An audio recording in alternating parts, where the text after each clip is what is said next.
मनमोगरा, कविता आणि बरंच काही. गोविंद, जितक्या सहजतेनं तू राक्षसी वृत्तीला ठेचून काढलंस ना, तितक्या सहजतेनं तू माणसांमध्ये प्रेमाचे पूल बांधलेस. बालकांसाठी बाललीला केल्यास, वृद्धांचा आधार झालास, तरुणांचा सखा झालास आणि स्त्रियांच्या तर हृदय सिंहासनावर आरूढ झालास. स्वाभाविकच आहे ते म्हणा.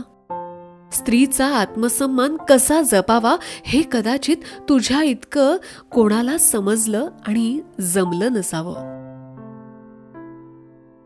किती आणि काय काय सांगू रे. कंसाच्या निमंत्रणावरून मथुरेत आल्यावर कंसानं राजवाड्यात राहण्याचं आमंत्रण दिलं होतं तुला. पण तू त्यावेळेस साफ आणि स्पष्टपणे नकार देऊन माझ्या आई वडिलांना आणि आजोबांना जोपर्यंत तू तुरुंगात डांबून ठेवलंयस तोपर्यंत मी तुझ्या राजप्रसादाचा आश्रय घेऊ शकत नाही असं ठणकावून सांगितलंस आणि गावाबाहेर एका छोट्याशा झोपडीत निवास केलास रे. कंसाला मारल्यावर तर राजगादीवर बसण्याचा विचार देखील न करता थेट तू देवकी मातेकडे जाऊन प्रथम तिच्या चरणावर लोटांगण घातलंस. खरंच धन्य ती माता. माता यशोदेचा तर तू कान्हा. तुझ्या बाललीलांनी ती भरून पावली नसेल तरच नवल. खेळता खेळता विश्वाचं दर्शनच काय तू तिच्यासाठी आनंदाचा परिमळ झालास. गोपिका, तुझ्या बाललीलांना जीवनरस म्हणून ज्या रसपान करत होत्या त्या गोपिका. प्रत्यक्ष आनंदघन परमचैतन्य आजूबाजूला बालरूपात वावरत असताना स्त्री सुलभ वात्सल्य उफाळून येणारच. 7-8 वर्षांचं लोभस बालक आणि तेही आपल्या सुमधूर बासरीनं थकल्या भागल्या जीवाला जीवनरस देणार.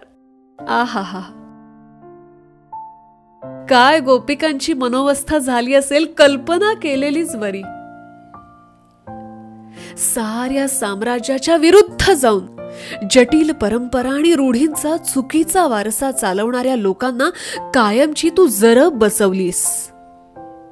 रुक्मिणी, द्रौपदी आणि सुभद्रा यांचे विवाह ही त्याचीच काही उदाहरणं.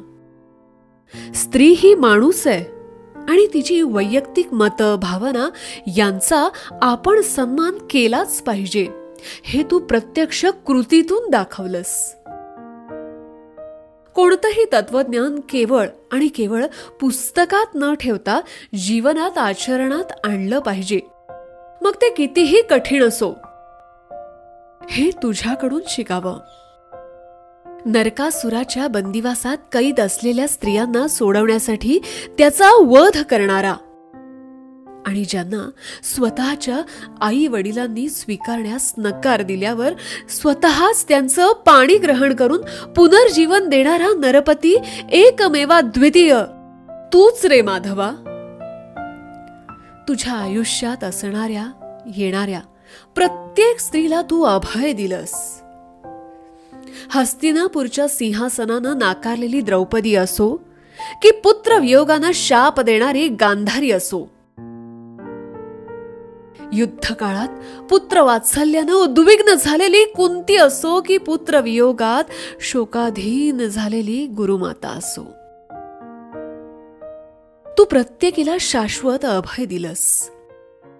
जनमत आणि जनाधार यांचा जराही विचार न करता तू त्यांच्या बाजूने ठाम आणि सशस्त्र उभा राहिलास. केवळ असामान्य धाडस ते. धर्मनिष्ठा आणि सांस्कृतिक नीतिमत्तेचा आग्रह हाच यामागचा तुझा विचार होता. तत्वज्ञान फक्त सांगितलं नाहीस तर ते तू प्रत्यक्षात जगलास. म्हणूनच कदाचित हजारो वर्षांपासून तू स्त्रीच्या हृदय सिंहासनावर राज्य करतोयस.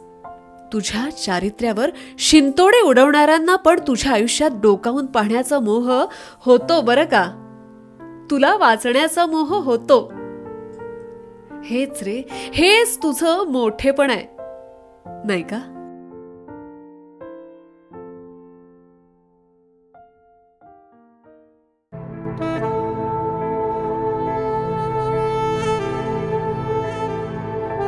एपिसोड मधली कुठली गोष्ट आवडली हे कमेंटमध्ये आवर्जून मेन्शन करा. आणि हो, चॅनलला सबस्क्राईब जरूर करा. भेट पुन्हा पुन्हा हवी आहे ना?